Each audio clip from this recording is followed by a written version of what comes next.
Good evening.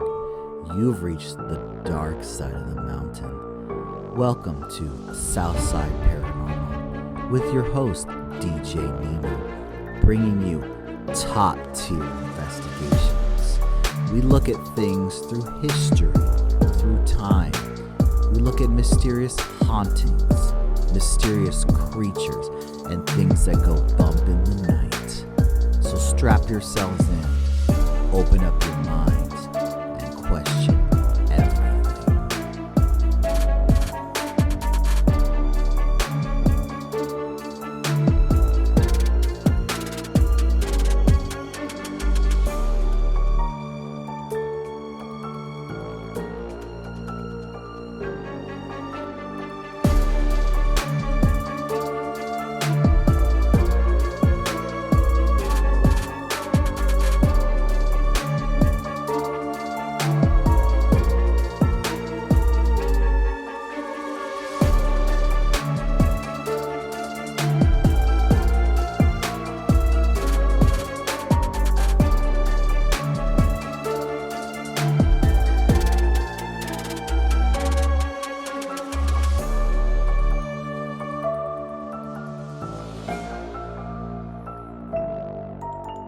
Good evening. You are tuned into Southside Paranormal with your host, DJ Nemo. If this is your first time joining us, welcome.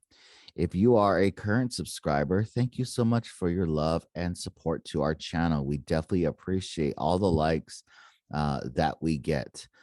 If you do know someone that would be interested in the paranormal and all the stuff that we cover on Southside Paranormal, please pass on our YouTube channel. We are going to be growing in the next couple months to different platforms, possibly Spotify, possibly Apple Podcast. And then I'm working with a couple other platforms such as BitChute and Odyssey. And we will, if we make that transition over, we will make sure we let all our listeners know where you can find us. And that would greatly appreciate your love and support if you could subscribe to any of those channels if Southside Paranormal ends up starting up on one of the other app platforms for podcast. So with that being said, tonight's topic is a personal passion of mine. We are talking to a very controversial topic that not a lot of people know a lot of information about. Like, people have bits and pieces, and we're going to try to fit those bits and pieces together tonight. And if you notice our logo, we always change our logo. We're so thankful to Andrea V, our resident studio artist here at Southside Paranormal, who does all our artwork. And she decided to commission our logo in a Joan of Arc / Knights Templar outfit. And it's exactly what we're talking about tonight, the Knights Templar. Now, the Knights Templar are very interesting, and they're also very controversial for the simple fact that they're very mysterious. And because they were so mysterious for their time, a lot of conspiracy theories have popped up about them, even culminating in the famous Dan Brown books, Angels and Demons, all those different stories with the Holy Grail and Holy Blood and all these different ones, and trying to track down the Holy Grail, and using a lot of real fiction and real life and combining it with historical fiction. So let's take a look into these guys, the Knights Templar. So who are the Knights Templar? So the Knights Templar were founded around the year 1018 or 19. It's not really clear. I've seen different versions of it, but basically they were created by the King of Jerusalem. So if you've seen the movie Crusaders, and then you could see like King Baldwin. Okay, now King Baldwin is an interesting character in himself. Like, he was a Christian king. Okay, when we talk about Christian, we're talking specifically about the Catholic Church. At this time, we don't see any other Christian religions until the Protestant Reformation with Martin Luther. But King Baldwin's interesting because he was like a leper king. So like he used to wear a mask because he was deeply scarred from his childhood and all these different things. And he didn't live long, but he persuaded during his time, he actually would battle with the Muslims in the Holy Land of Jerusalem in these crusades. And during this time, he decides to convince like a set of French knights led by this guy named Hugh de Payne. And he was basically like, we have to protect these people that are going on a pilgrimage. Now, if you're not familiar with what a pilgrimage is, so in the Catholic Church, they used to have like festivals for the different saints throughout the Bible. And oftentimes they would have these festivals. And one of the big things back then was to make a pilgrimage to the Holy Land. So when we're talking about the Holy Land, we're talking specifically about the present day country of Israel, particularly Jerusalem. Now, why is Jerusalem important to Christians? It's also very important to Muslims as well, but specifically Christians in this scenario. So Christians that, this is where Jesus is out there doing his ministry. We also see the crucifixion of Jesus, the resurrection of Jesus, all throughout this time frame and this area in the Middle East. Now, the Christians and the Jewish people that are occupied in Jerusalem lose Jerusalem to the Muslims. And this is what leads to the current conflict right now between the Israelis and the Palestinians. It goes all the way back to the year 1000. So anyways, so these crusades are going on, and it's just basically the Muslims and the Christians fighting each other for control. And they said, well, we want people to come visit Jerusalem. We want people from Europe and all other parts of the world, Africa, Asia, to journey all the way to Jerusalem to go see the sites that where Jesus was, like the Garden of Gethsemane, and also to where he was carrying the cross up the Via Dolorosa, which is the way of pain, all the way to the Calvary Mount, where he was eventually crucified. So this becomes a very famous, like, holy site. This was like the Disneyland of the time for Christians in Europe to go. Oh, well, I've been to the Holy Land. I saw exactly where Jesus died. I saw the street. Okay. So here's the thing, is because there was conflict between the Muslims and the Christians, King Baldwin was like, we have to create like bodyguards, somewhere to keep it safe, where people who don't know the way, because this is before Google Maps, like literally you would have to hire like a tour guide, and you would walk. If you're rich enough, you might be able to ride a horse, okay, or be taken in a carriage. But most people had to walk this. This is like a year, like you would leave and you wouldn't come back to like 5 years late, 3 to 5 years later, because that's how long it took to go over there and spend time in Jerusalem. So they wanted to protect these people as they journey from France, from England, from Germany, all the way down in Jerusalem. And that's why they created these guys called the Knights Templar. The Order of the Knights Templar is their full correct term. Now, when they initially get started, they're actually monks. So these were Catholic monks. So a monk's a little bit different than a priest. So if you go to church, you'll see the priest. Okay, that's the one that runs the daily mass. But then you'll have monks who are like, I guess you would describe them as super priests, and they're living in monasteries, basically doing mass, praying unceasingly, nonstop for the different souls and different sects of monks that are out there. And there's different types of monks throughout the world that still exist to this day.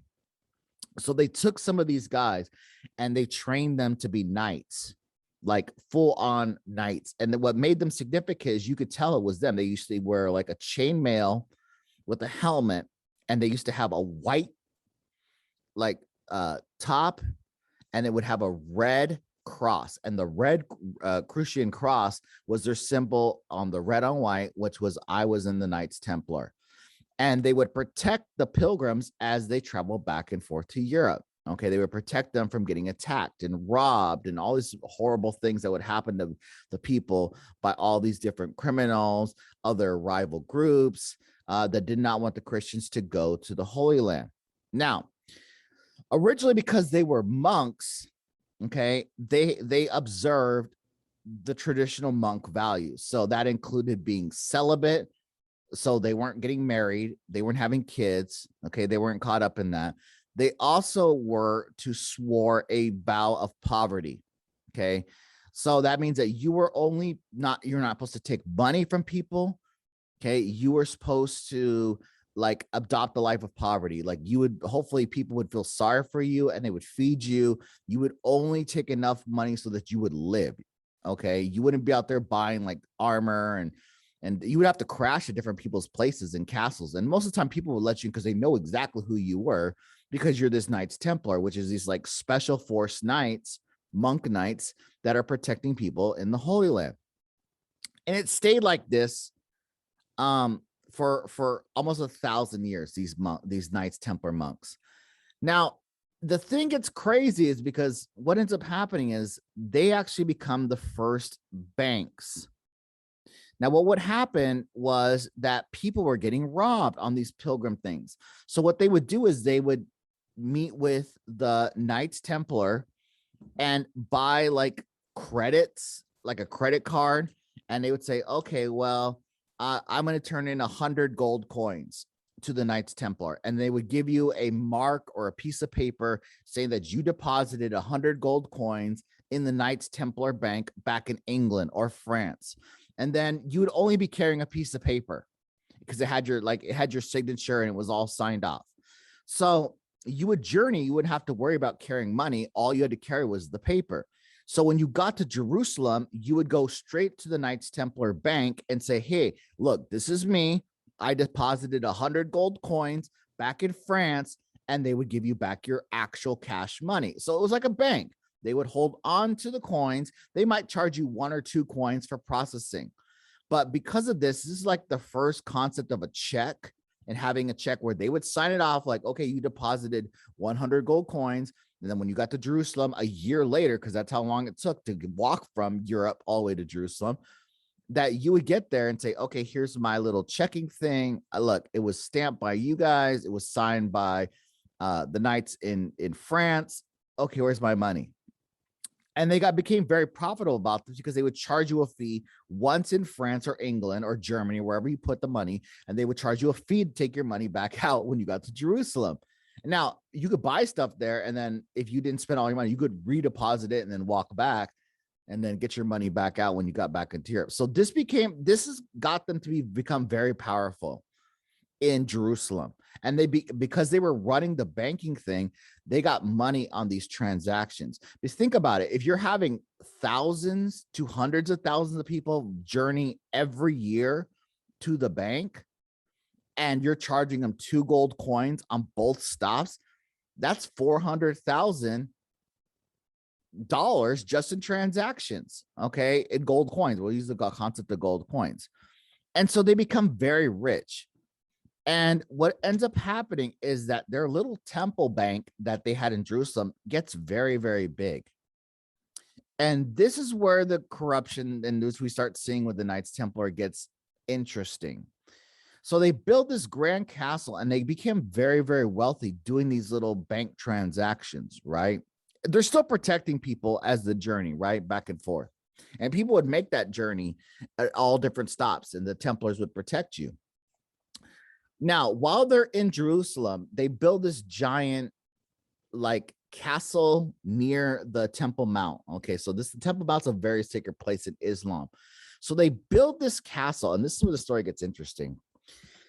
While they're excavating rock for the castle, they start to dig under the Temple Mount.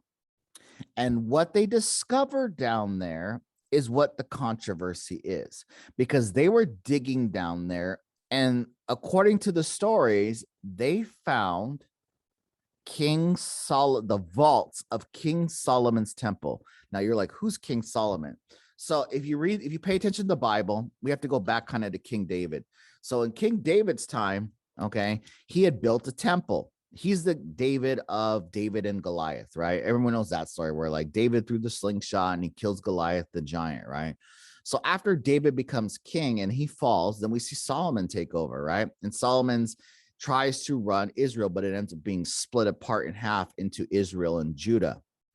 So Solomon became very rich and very wise. He wrote a lot of different books in the Bible as well. But the rumor has it is that under Solomon's time that he had acquired vast amounts of treasure, knowledge, and things from that are very important to Christians, Muslims, and Jews.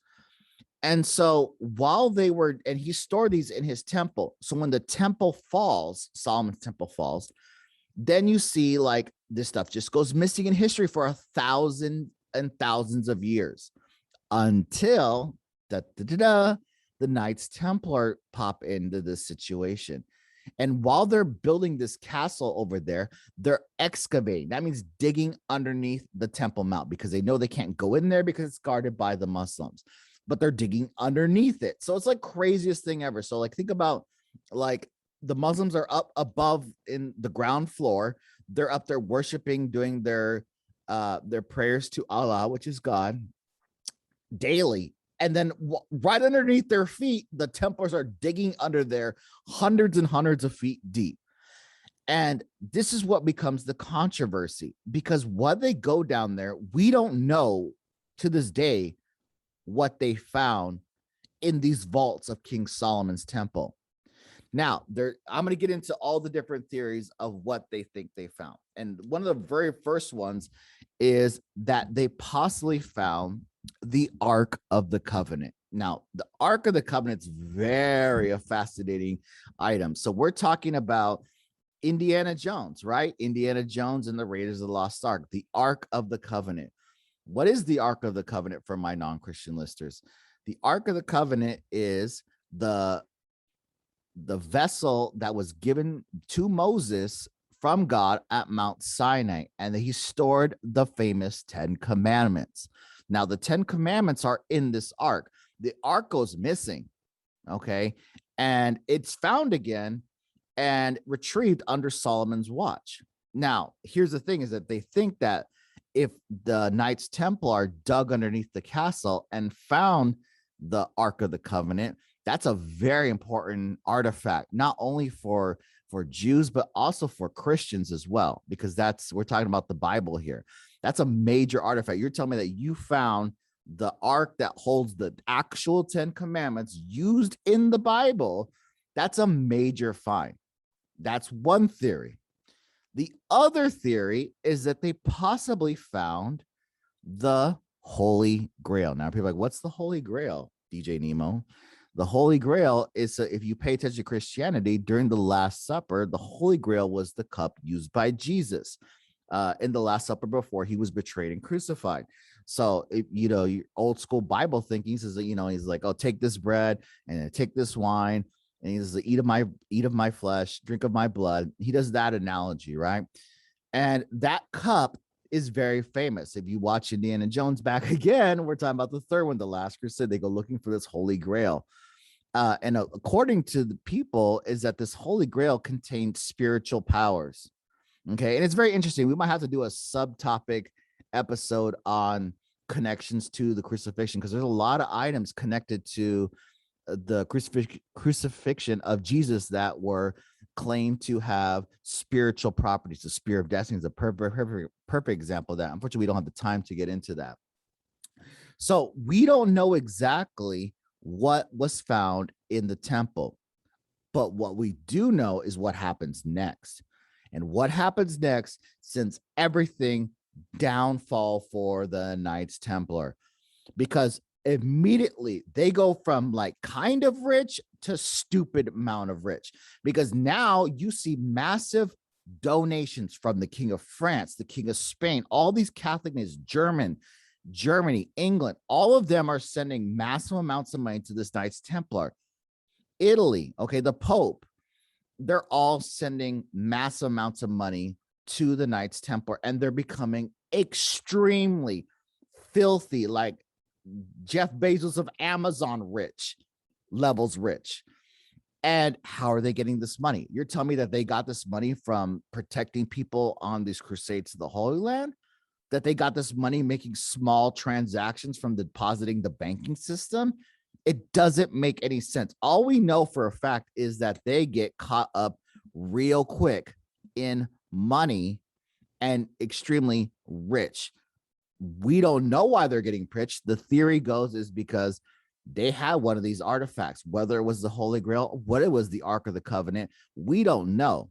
All we know is that maybe they discovered something that they shouldn't have discovered, and the Catholic Church at the time was trying to keep that a secret. Now, this is where the story gets interesting, is because, again, we don't know exactly what they had. Was it the Holy Grail? Was it the Ark of the Covenant? We don't know. But what we do know is that they become extremely rich. Now, what happens afterwards is the stuff of legends. Ever wonder yourself why Friday the 13th is considered a bad day? Ever wonder why? Well, it goes back to our good buddies, the Knights Templar, because by the 1300s, so 200 years later after they were established, the King of France, King Philip IV, was basically in debt to the Templars. He owed them money, but he was like, you know what? I shouldn't have to pay them money because they're shady. They've been up to shady things. And so at this point, he says, I want all the Templars arrested for heresy, because it comes out later on that while they were down there digging around in Solomon's temple, that they were doing super sacrilegious stuff. Okay. They were supposed to be started out as Christian knights, but whatever they discovered down there led them to a very dark path. And while they were down there on this dark path, that they were engaging in all sorts of like occultic type rituals that were not sanctioned by the Catholic Church. And anything that is an occult type ritual not sanctioned by the church is heretical. That means it's against the church. It's a heresy. So they basically, King Philip of France charges the Knights Templar in 1307 on Friday the 13th, 1307, of heresy. And he orders his army, the French Knights, to attack and raid their Paris temple. So I mean, we're talking right at dawn. The minute the sun comes up, they're busting down the door, police raid style. And they basically arrest a whole bunch. The whole French section of the Knights Templar is arrested. And basically they're arrested and they are burned at the stake. Like, he lines all of them up. There's like maybe like 50 to 100 guys, and they all get put up to a stake, charged with heresy, and burned right in front of the king. King Philip sits there and watches all of them burned. Okay. Now, it's not just the Paris thing, because word gets out that they were like, oh, that they got raided and that they were looking for whatever they had in there in the temple. Now, they send word throughout Europe. And at this point, it's game on any Knights Templar. So raid after raid, the Knights Templar are going down. England, Germany, Italy, they're all getting charged with heresy. And they're all drug out, handcuffed, tied to a tree, and burned. All of them. Okay. They burned down their buildings. They burned down their fortunes, all of them. Okay. And basically their connection to the Catholic Church is officially banned in 1312. So the Pope actually decrees that the Knights Templar are no longer affiliated with the Catholic Church. They are heretics. And if you see one, to kill on sight. And they're very obvious to see it. They have the white robe with the red cross. Now, this is where you think that this would be the end of the story for the Knights Templar, but it's only the beginning of the conspiracy, because there are rumors and theories that while this temple, they knew the temple was going to go raided. They knew they were all going to get arrested, and they all knew that the punishment was being burned at the stake. It's death. That some of them escaped. And not only did they escape, they possibly escaped with some of these crucial items, whether that's the Ark of the Covenant, whether that's the Holy Grail, whether that was some other documents that they discovered down there. Okay. And that they escaped and they fled. And they fled. The few that were remaining, because it's not that many, we're talking less than 100 guys that survived this. Out of the thousands and thousands of Knights Templar, 95% of them get killed or arrested and thrown into prison, but most of them are burned. Okay. But for the few 50 to 100 that escaped, there was a code that if one day this would ever to happen to them, that they were to escape to Scotland. Now, why go to Scotland? And this is where the story gets interesting, is because they get to Scotland and they find this guy at his name is the St. Clair's. Okay. Now, Henry St. Clair was a pretty high up, he was like married to all these very powerful people, but I think his sister-in-law, Catherine St. Clair, was connected to the Templars. Like one of them was like a brother or something to that effect. And so he had respect for the Templars. And so he promised that his castle would be a safe holding. Now, all we know is that some of them did go to Scotland. And the only reason we know this is because it's come out in the past, 20 to 30 years, that there were little signs that the Templars stayed there and went into hiding. They like lived as like little monks and everything, and they didn't reveal that they were Templars.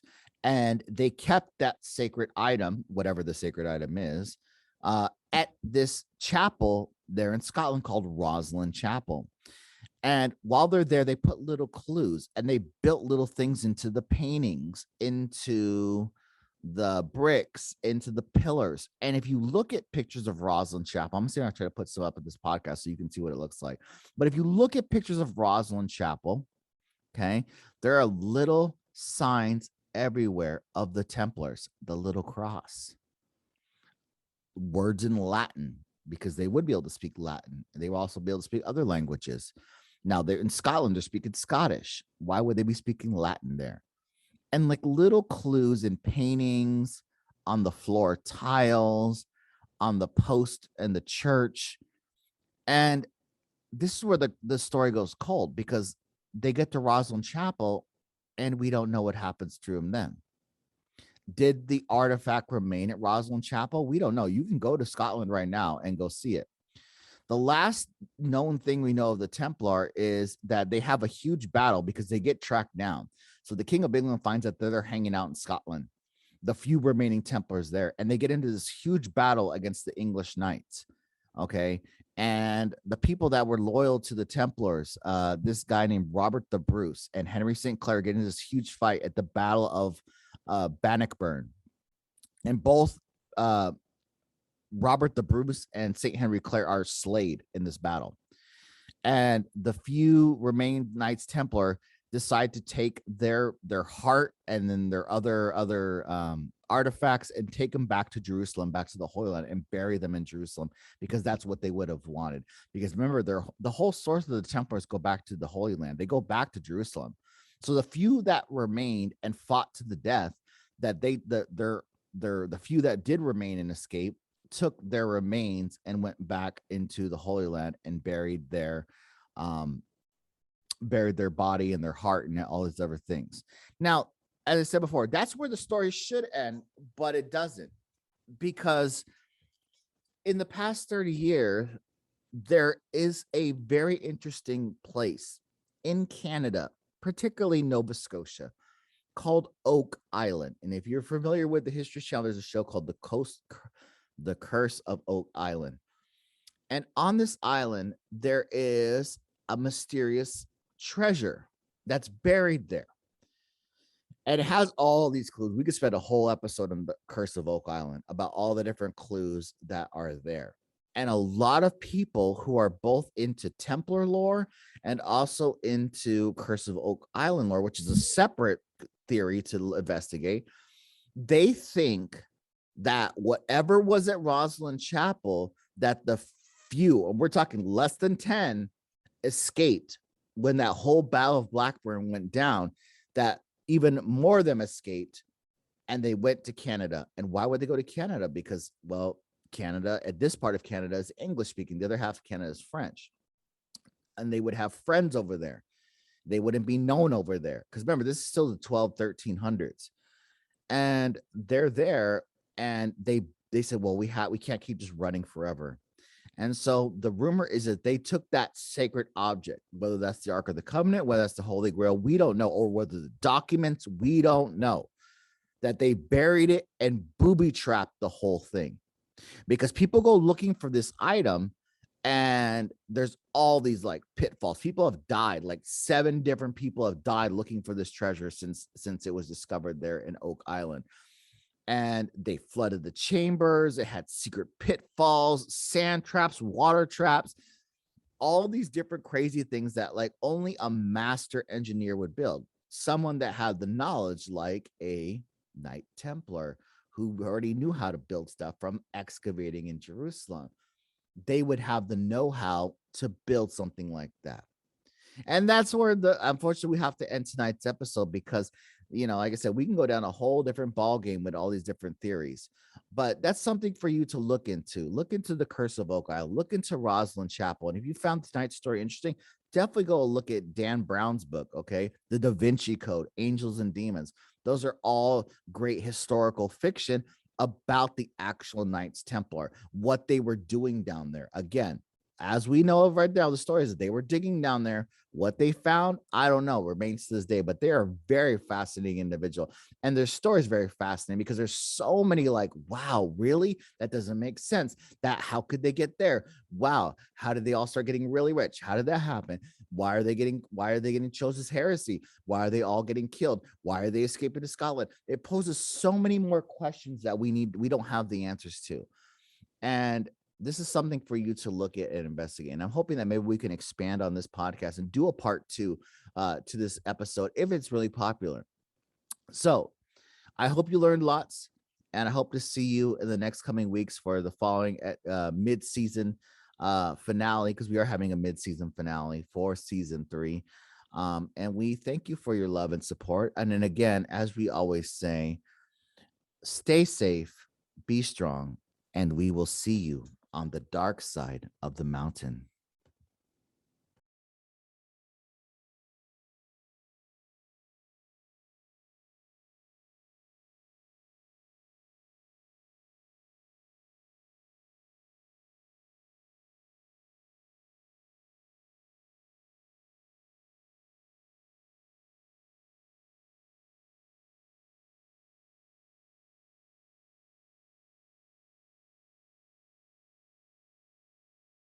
As we get into episode 3 of season 3, and we always remember to have you. It's crazy out there. Remember, we will see you on the dark side of the mountain.